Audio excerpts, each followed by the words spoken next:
You ready for session 5, my dude? I hope you caught up. I remember you being here a few times for these reading draws. You ready? Is everyone ready? Because I am about to read chapter 32. And when I say your hearts will be demolished, I'm not kidding. No, I'm kidding. Um, Shit's about to get real. Shit is about to get real. Francis, thank you for the 10 bitty bits. The lovely bitty bits. I'm about to sit back. I hope you guys are relaxing. Got your snacks, got your pillows. You're good, you're Gucci. If you're at work with the headphone on, have yourself a cup of juice, I don't know. And let's get into it, okay? Chapter 32. What? She stared, open mouthed. Are you crazy? I'm not going to promise anything like that. Oh, by the way, to catch people up, in case you guys forgot what happened, previously, after living at the ranger station for the past few weeks, the kids decided that they're going to have to move on and move further up north for the winter because winter was coming. Even though it was pretty comfortable living at the ranger station, they knew that they would eventually run out of food and that could cause for problems. So they were hoping, Tom had hoped that traveling up north would give them a better chance at surviving the winter, because going down south would possibly cause for more issue because that's what everyone else would be doing, meaning resources would be possibly more low. So that's the risk they're taking and they're betting on. So they get on the road, they take everything that they can, and they were blessed with a car, a Jeep that was an older model that wasn't affected by the the MP bombing. And so they get on that, they are on the road, they come across one of the people who was in the mountains along with them. The original people who was on that school bus, the school trip, it was a teacher, and he explains to them what he's heard from other people that passed by. And before they leave, they find out that he also had a daughter who turned into one of them. And they were able to key in the fact that sometimes, for some reason, the changes that happen to some of the kids is it happens hormonally. Hi, Wolfman Nation. What's good? Welcome to Read and Draw. This is session 5 of the book Ashes. If you want to check out the other... I'm immersed. Let's get it, fam. Let me just finish real quick. Damn. I see you're immersed. I know you're ready, but I gotta catch everybody up. Hold on. But Wolfman, welcome to session 5. Here is the... Oh, shit. Here's the summary for the story that we're reading. If you're interested in listening to the previous 4 sessions, they are on a playlist on my channel so that you can catch up. And yeah, what we do here is we'll read a story, we'll read a book, look into the description. We'll read a book, and then when we get into a monumental moment or immersive or very descriptive moment, we will draw it out. And that's basically been what it has been for the past 4 sessions. So hopefully, if you decide to come chill and hang out with us this session, I hope you don't mind future spoilers, fam, because this session's gonna get deep. I'm letting all previous listeners know these next several chapters are gonna be tough. So yeah, but yeah, catching up to everything. So they find out he also had a daughter who had just started her period, and for some reason before that she was completely fine. But after her period started, she became a zombie. So they've linked the fact that hormonal shifts or changes, if you're in a current hormonal shift or change of any sorts, it seems to be one of the triggers to turning into these monsters after the MP bombing. So before leaving, they gave the man a gun when they left, and he, shot his daughter and himself, and they left, causing a very tense situation with the group about that moment. But of course, several miles in to their travels, they reconcile after getting to a good trek into their route, and that's fucked up. Yup.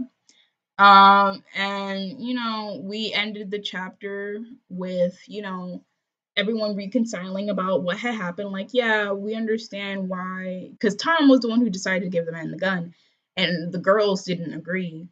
And the girls and Tom, reconciled about it. It was like, you did what you thought was right, and we understand.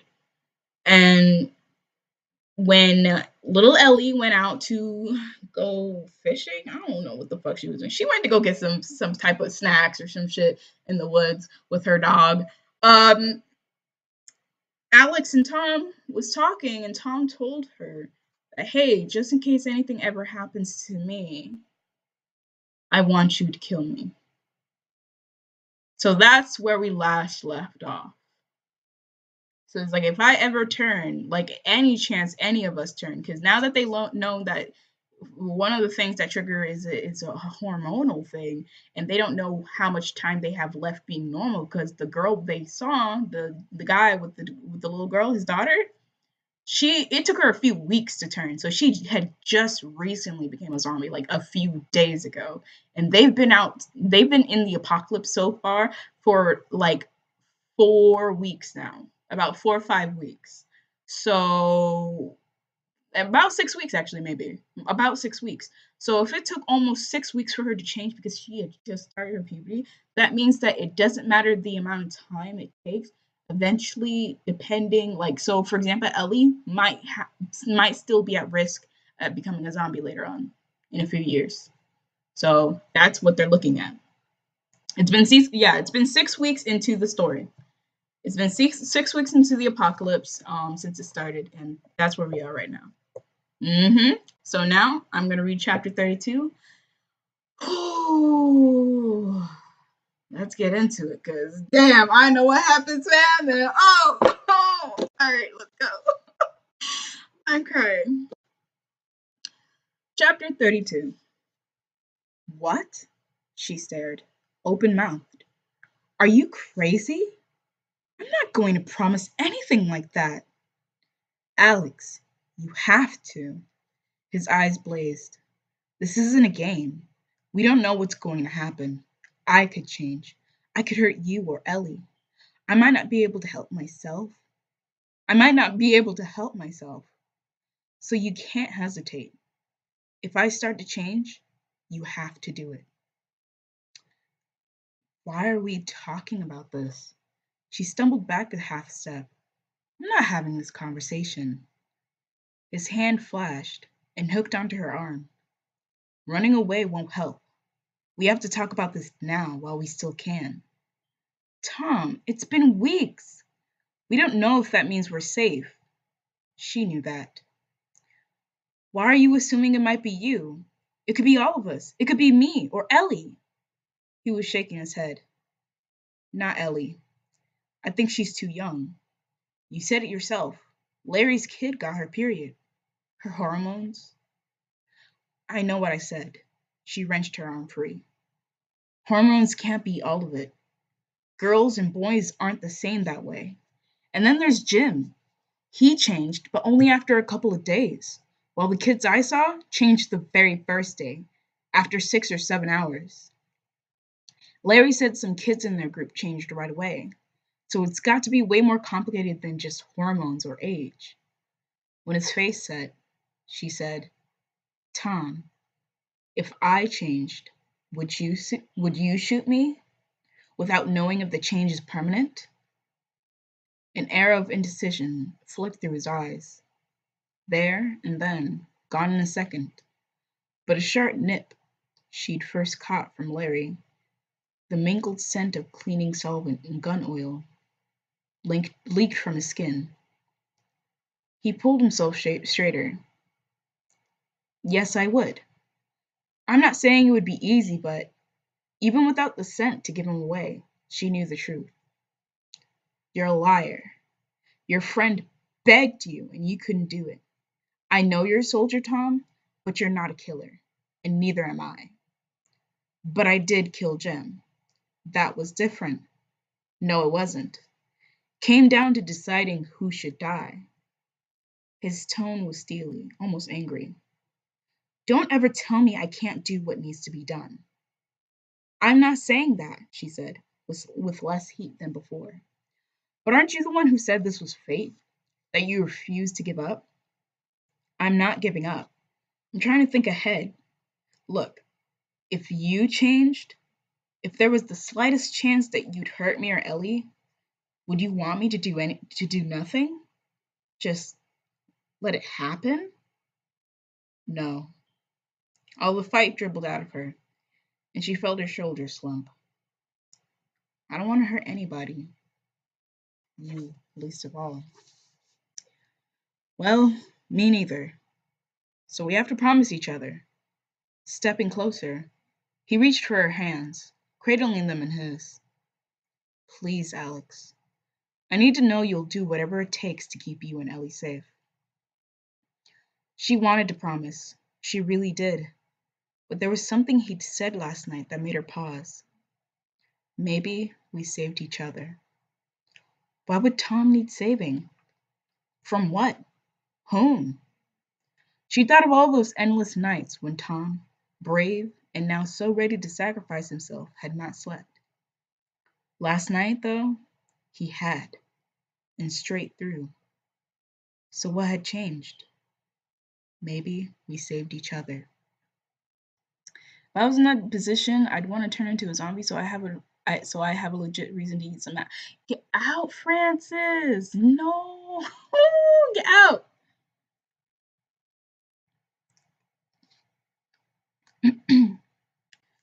Was that it?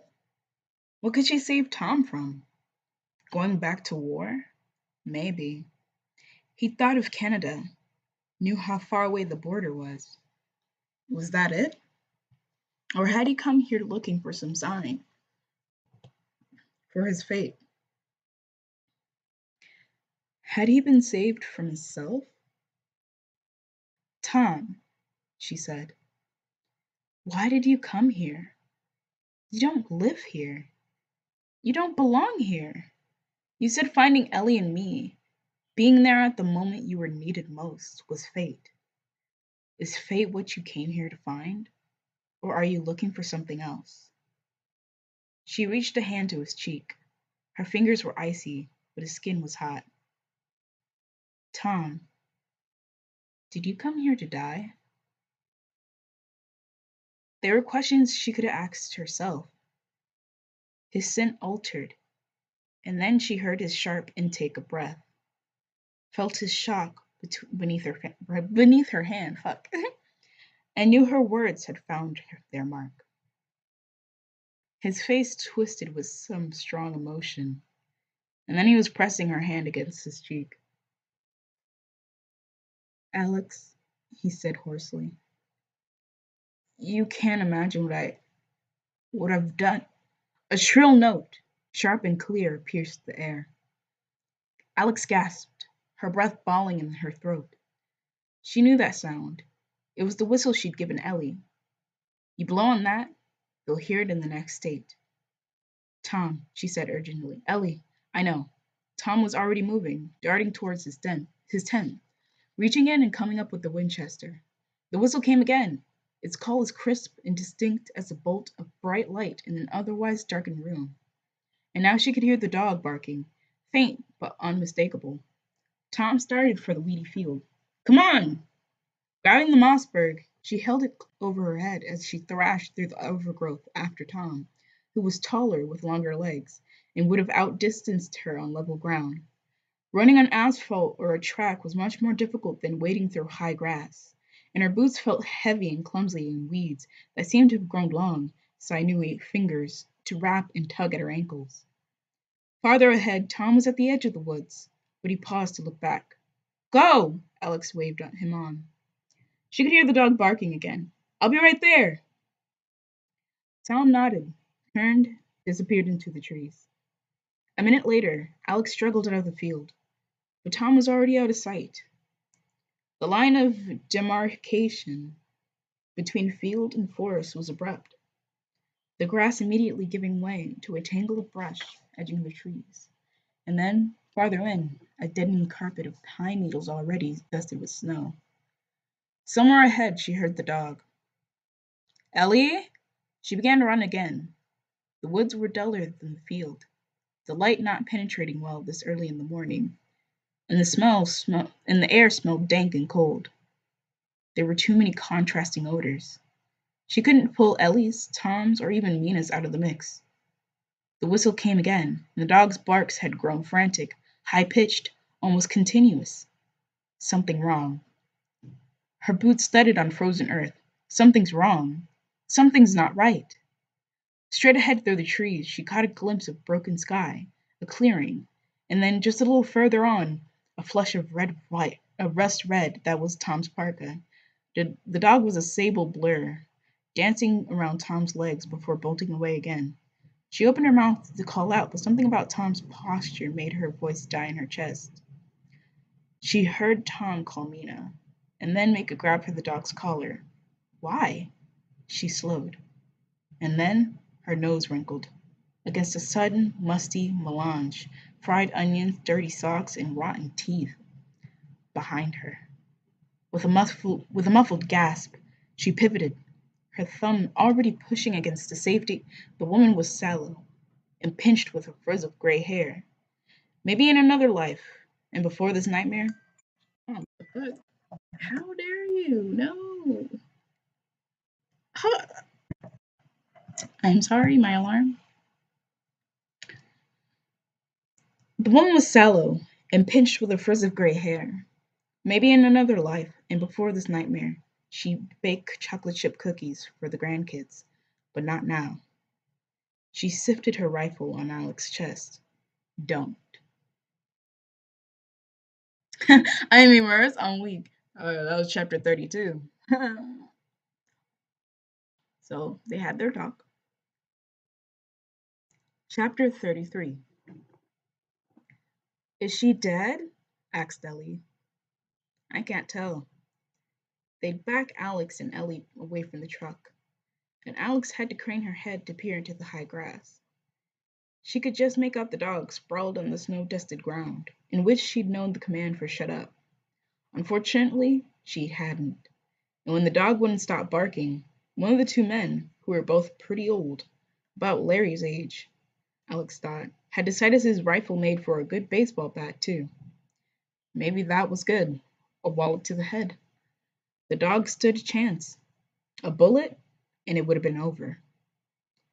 Alex saw the dog's chest struggle to rise and then fall, and then rise again. No, she's breathing. They just knocked her out. They made me blow the whistle. Ellie glared up at the woman. She said they'd shoot Mina if I didn't.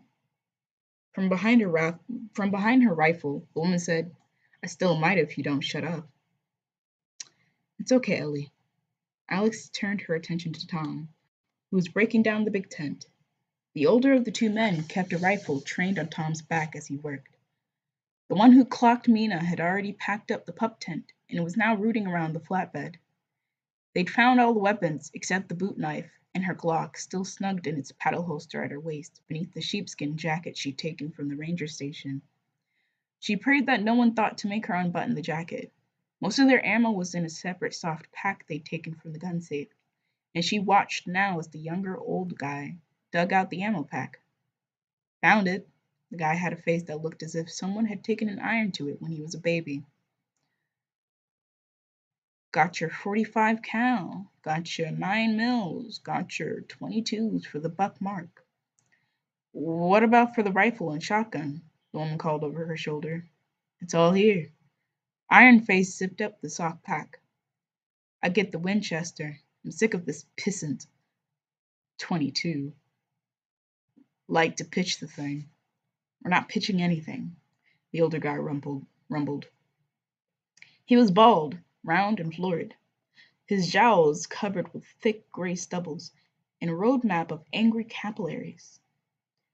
Never can tell when something's gonna come in handy. We take it all, what we carried in and what they got. Then you're killing us, Tom said. He cinched up the tent's carry bag.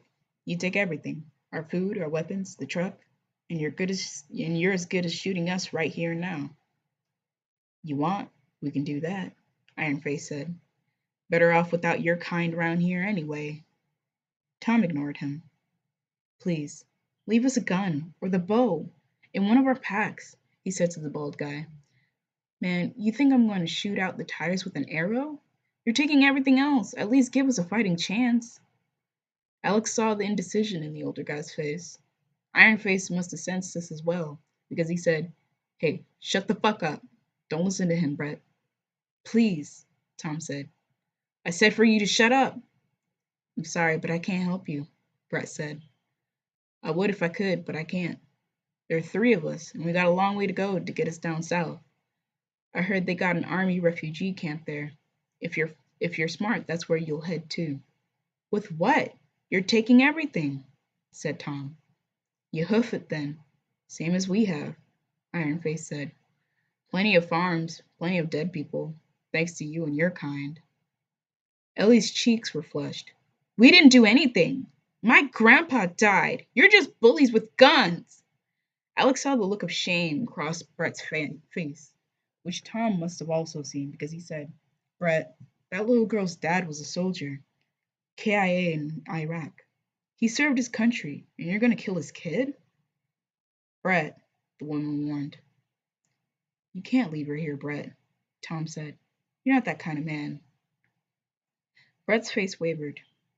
We could take her. Might be a good thing. Didn't those guys say the army got to let you in if you got a kid who hasn't changed? And there's a rule, said Iron Face. Remember? We heard they're taking people in, whether you got kids or not. Kids is better. Kids is better though. How old is she? She's 8 years old. Whoa, Francis. Whoa! Whoa! She's 8. She's 8. We're talking about the 8-year-old. We're not talking about Alex.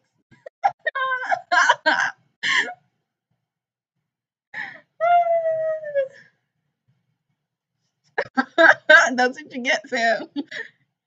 Oh shit. Gotta pay attention. Gotta pay attention.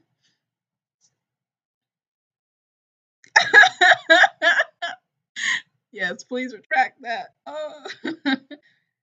Oh my god. Rewind. Oh wait. What? Ellie cried. No, said Tom, inching a step closer.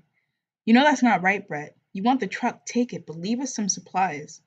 Other than the truck, we'll be no better or worse off than you are right now. Everyone would run out sooner or later anyway. Brett shook his head. That's not what I heard. I heard the government set up those camps. They're bringing in supplies like they done in New Orleans. How? Brett, you've heard stuff, but so have we. There's no government. The East Coast is gone, man. Nothing works. Your truck runs because it's very old. I know the military might have hardened some of its equipment against this kind of attack, but that's all untested. And if you want the honest truth, I don't think it'll stand up. Brett, things are not going back to normal anytime soon. Don't tell me what I already know. Brett's face darkened. When that thing hit, Harlan's wife dropped dead. A day later, I lost my Jenny to one of your kind. I fucking hate these fucking redneck ass niggas. I hate them. Sorry. I'm sorry for your loss. Like, why are they saying your kind? Why do they have to be such stereotypes? This low-key makes me want to be in a zombie apocalypse. What, Francis? I don't know about that, fam. I'm sorry for your loss, Mom said, but we haven't changed.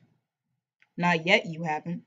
Soon as you do, all this stuff you got won't do you a damn bit of good. But what if we don't? It's been weeks. If it's true that they're letting people with kids into camps and towns, then they know not every kid's going to change. See? Brett, this is what I'm telling you, said the grandmotherly woman. Army's gotta let you in if you got a kid. These older ones, they're no good. They'll just cause trouble, but the little girl? No, Alex said. Ellie was shrinking against her. Larry's words came floating back. You might be worth your weight in gold. You can't have her. Brett, Tom said. I'm Army, and I'm telling you that their first concern is going to be taking care of themselves, not kids, and not anyone who isn't one of them. Now Brett looked uncertain. You a soldier? You been to Iraq? Afghanistan. What are you doing here? Why aren't you over there? I was on leave. Yeah? Iron Face, Harlan said. Well, your leave's canceled, soldier. Isn't it when things go to hell you're supposed to be helping? There's no army up north, to Brett. He's running away is what he's doing. Trying to keep my people safe, Tom said. But Alex heard a new note in his voice she couldn't decipher. Then she picked up that stinging, sharply chemical scent and thought, Tom's not just scared. He's lying. Brett, Tom said, going south or east isn't safe. There's only one base south of us, and it's going to be overrun with refugees. I've seen when crowds get out of control, you don't want to be in that man. He's just scared, said Harlan. He's a damn deserter, is what he is. No, Tom said, but Alex heard. She smelled. Yes. How do you know East isn't safe? The radio on the flatbed. Tom gave a hurried summary, then said, going east would be the worst thing to do, Brett. The moon is blue. It's green. That can only happen when there's crap in the air. When was the last time you heard anything? About 2 weeks ago. Well, hell, said Harlan. A lot can happen in 2 weeks. You said you heard people from Europe? Well, how would anyone way the hell in France know what's going on over here? Remember what those bastards did when it came to Iraq? Saved their own sorry butts. Harlan's got a point, said the woman. Brett. Tom took another step toward the older man. Come on, man, you're not a kill. The crack of the rifle sent a bolt of fear racing up Alex's throat. Ellie let out a little yip. Tom stopped dead in his tracks. From his place in the flatbed, Harlan said, Next time I tell you to shut up, Tom, you'll shut up, or I won't be wasting a bullet. For a moment, Alex thought Tom might defy him. But then Tom shook his head, and her heart fell. If Tom couldn't save them.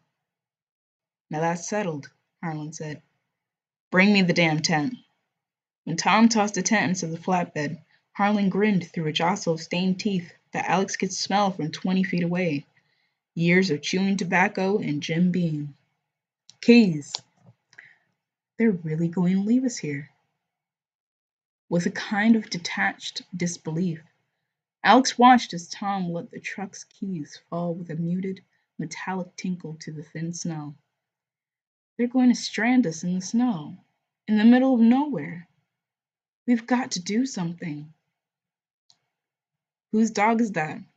When Alex didn't answer, the old woman nudged her head back with the rifle. I'm not going to ask again. It yours? No, she's mine, said Ellie. She was my dad's, and then my grandpa's, but she's really mine. All right, then, the woman said. She smiled up at Harlan. Two first. Harlan was nodding. Yeah, taking them both is the best thing. What? Alex cried. I don't know, Marjorie, Brett said. Brett, if we take the dog, there won't be as many questions, right? Everyone's got dogs, Marjorie said. Dogs and kids is good. Why? Asked Tom. What are you talking about? Brett hunched a shoulder. A couple guys we run into said dogs can tell who's going to change. Did you rob them too? Ellie spat. Brett flushed, and Alex thought maybe Ellie nailed it. We don't know that's true, he said to Tom. Just what I heard. There's all kind of talk. A dog and a kid, Marjorie pressed. We got them. They'll have to take us in, too. No. Tom started toward Alex and Ellie, who was cringing against Alex's hip. You can't have either of them. Hold up, Tom, said Harlan. I won't help you, Ellie said to Marjorie. I'll tell Mina to kill you. Fine, said Marjorie, sifting along her rifle. Then I'll just kill the dog now. We still got. No! Tom and Alex cried at the same moment. And then Tom lunged. Marjorie saw him coming. Tried banging the gun again. Bringing the gun round, but Tom ducked under and crowded in. Got his hands out, got his hand around the barrel. He gave the rifle a vicious jerk. Gasping, Alex tumbled into Ellie, pushing her into the snow as Marjorie squeezed the trigger. The rifle cracked, the bullet whizzing over their heads. And then Marjorie was backpedaling off balance. And Tom had the rifle. He was slotting it against his shoulder, already swinging, bringing the rifle up just as Alex saw Harlan on the flatbed pivot. Tom! She screamed. And that's chapter 33. Oh! Woo! Yo, I hate these dudes so much. Like I forever hate them in this whole series. Like I've read all three books. I didn't complete chapter 3. I mean book 3, but I read all three books and I think these dudes are the ones I hate the most.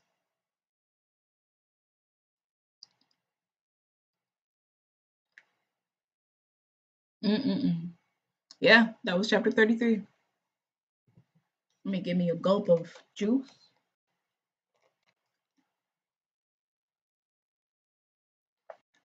You hear them? Your kind. It was one of your kinds that did this. It's all your fault. Fuck you, kids. Like, damn. He didn't give a fuck. I mean, fuck these old people.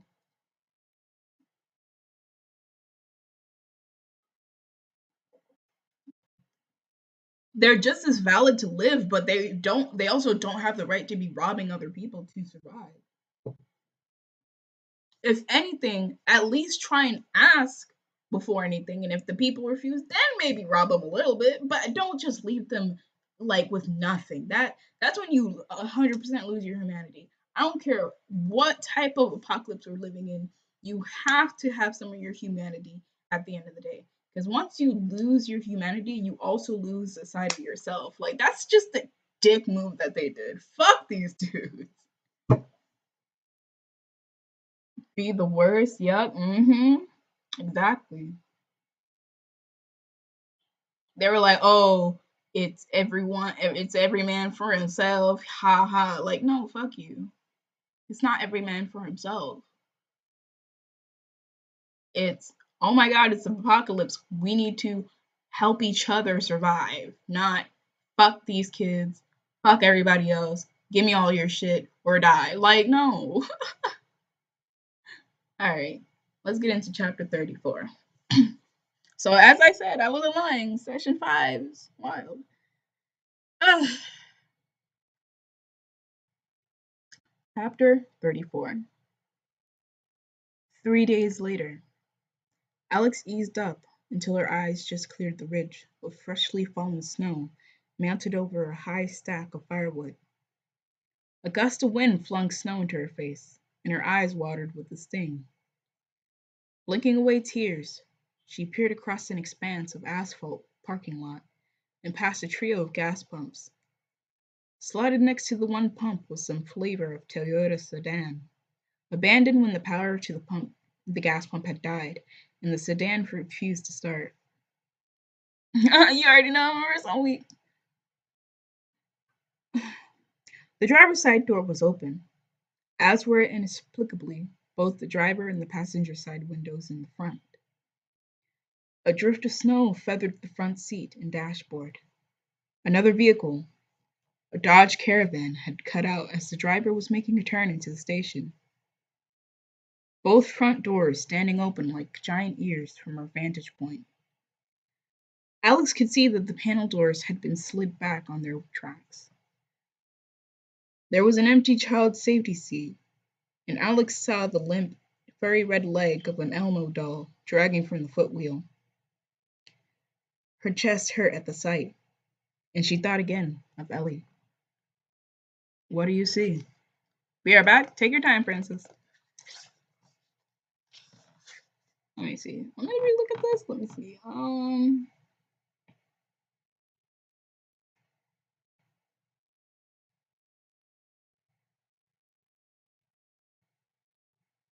Yeah, I can't draw this scene because I don't even know what a Toyota sedan is supposed to look like. I was gonna draw this, but I might draw this a little bit later. Yeah, no, these are too specific of cars. I'm not exactly a good car drawer. Okay.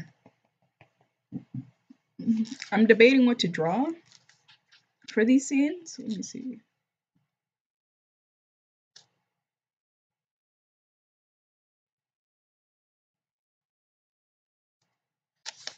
I think I can't really draw these scenes, especially because they never really describe how Tom looks until the second book, surprisingly.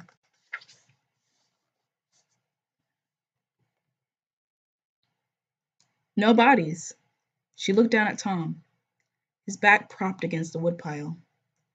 He'd looked worse this morning, feverish and ill, and she didn't think the beads of moisture on his face were snow melt.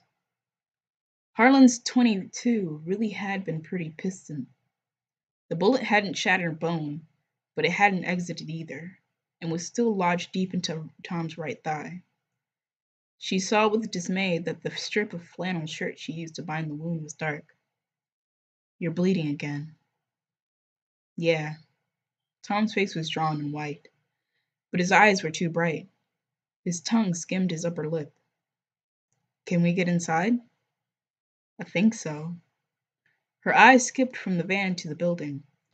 A tired looking combination gas station, convenience store, bait shop deal with a corrugated tin what? And with a corrugated tin roof piled with snow and pulverized windows so dark she couldn't see inside.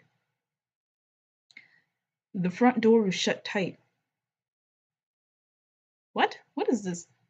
Oh, the front door was shut tight, though, and the windows. Okay, this is. I just saw.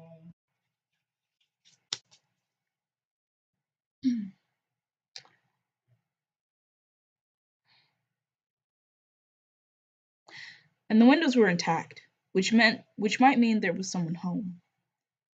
The snow in the parking lot was unbroken except for animal tracks, probably deer. She took a tentative, experimental sniff, got nothing but the scent of motor oil and gasoline. Maybe I could draw this gas station without the cars. I could probably try and do that. They said this thing was a gas station, convenience store slash bait shop. Did it even have a name?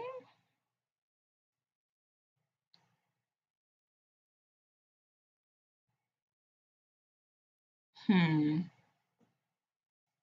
We could try and draw this just from like just as a try. All right, let me see.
had to grab my.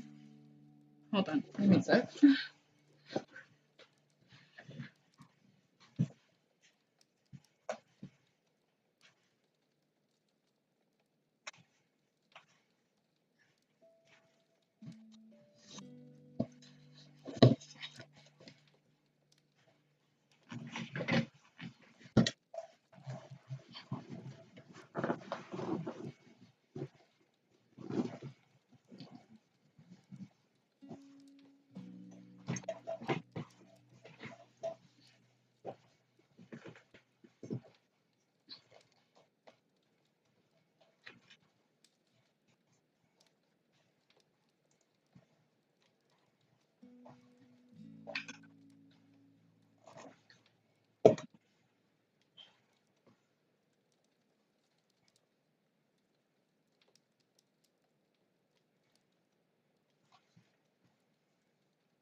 Yeah, not even gonna lie. Like I kind of have this mood where it's just like I'm up for reading, but I'm not 100% sure if I'm up for drawing. But at the same time, this gas station needs to exist.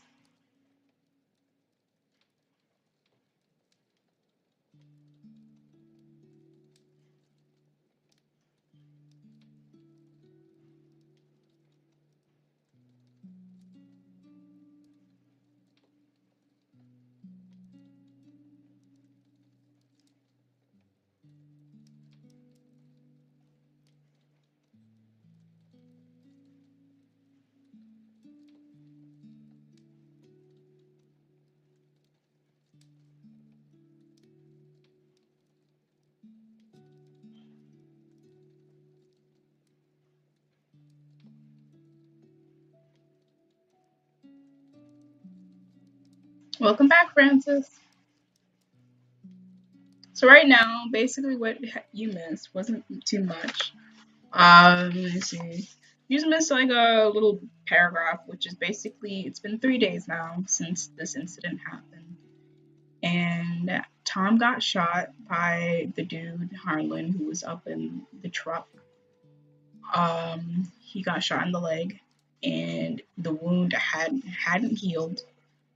Um, and Alex is finding them a spot to rest at, which is this gas station slash convenience store slash bait shop. So that's what I'm trying to draw right now. Yeah, poor Tom. He tried. He tried. Fuck those people.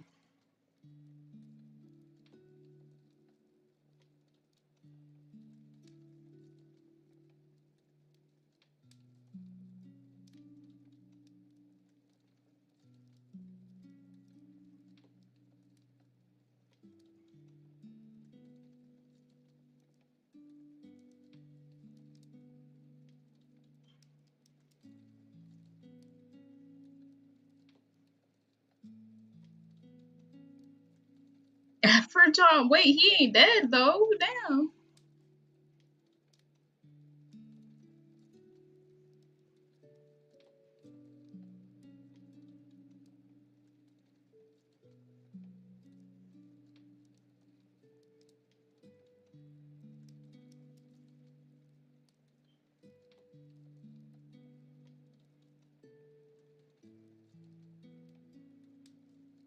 He ain't died. Oh my bad. He just wounded. Oh my god. You really thought he was dead? Damn. Give him a little credit there. Oh my god.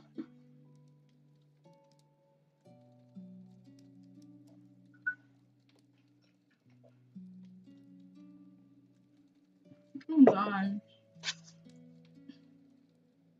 This dude was all like, oh, rip Tom. And it's just like, he ain't dead yet, nigga. It's like, oh, well.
I'm scared. What?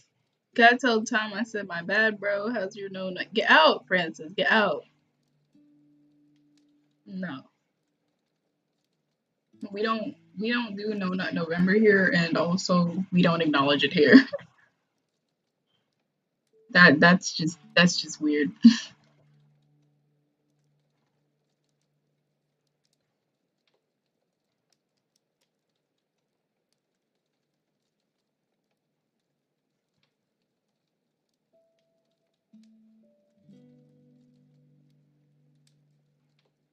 Also, Tom can't hear you.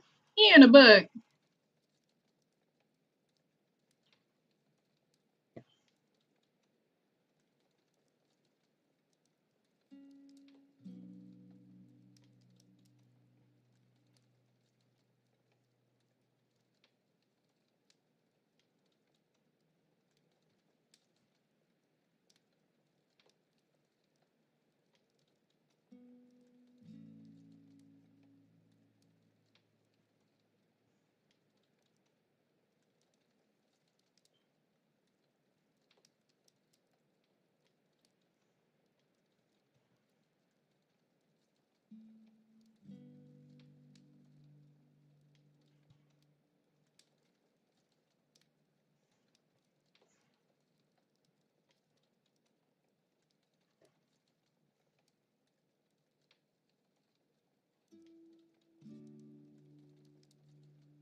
It'd be so hard to stay up with the soothing ass background music and fireplace sound. I've probably fallen asleep in 3 of these reading trials when I won't let sleep get close.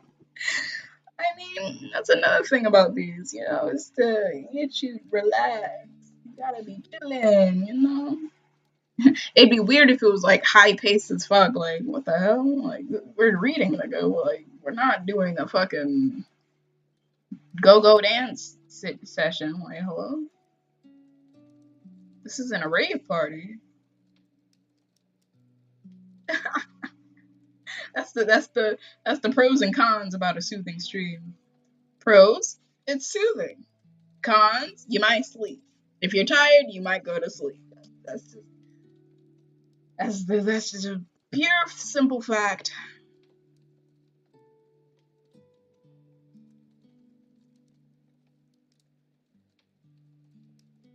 Yeah.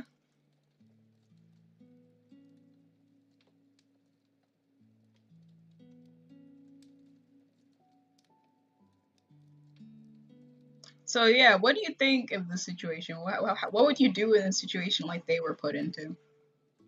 How would you feel? What would you do? What would you like? Would you just let these people take everything that you have, or try and figure out how to stop them without getting hurt, like Tom did? Do you think there's any way to do this without getting hurt?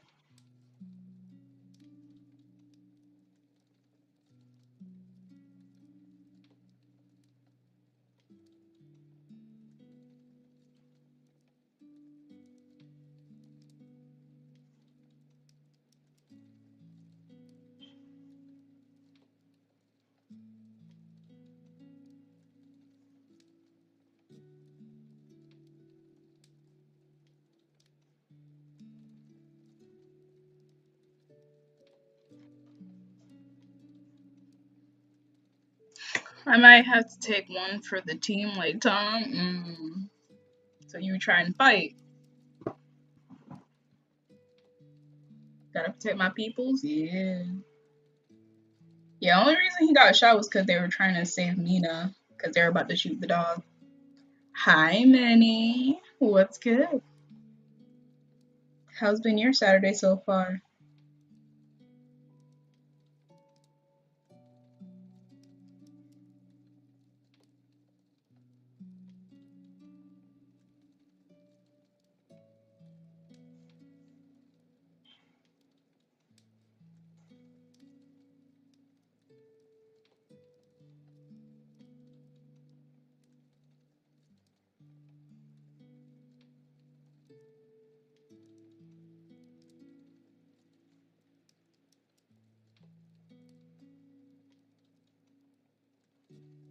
Got working 5 hours. Damn. Well, I hope you have a good day before you get to work, and hopefully you have a decent time at work today.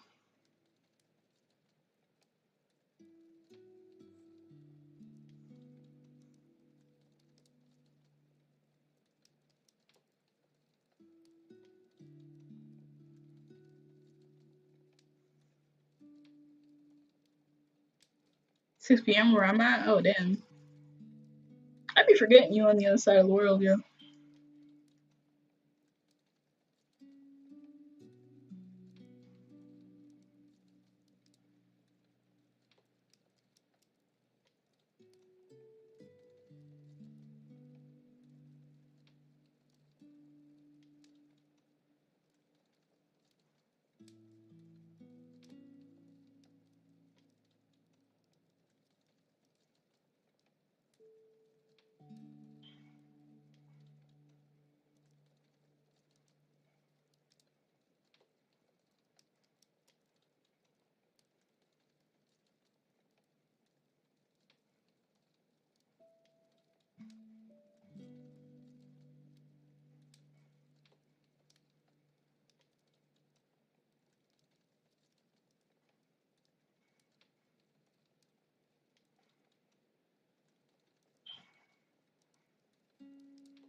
Yeah. Here's another session 5 of Read and Draw. I skipped the last 2 weeks because oh great, there goes my mom whining.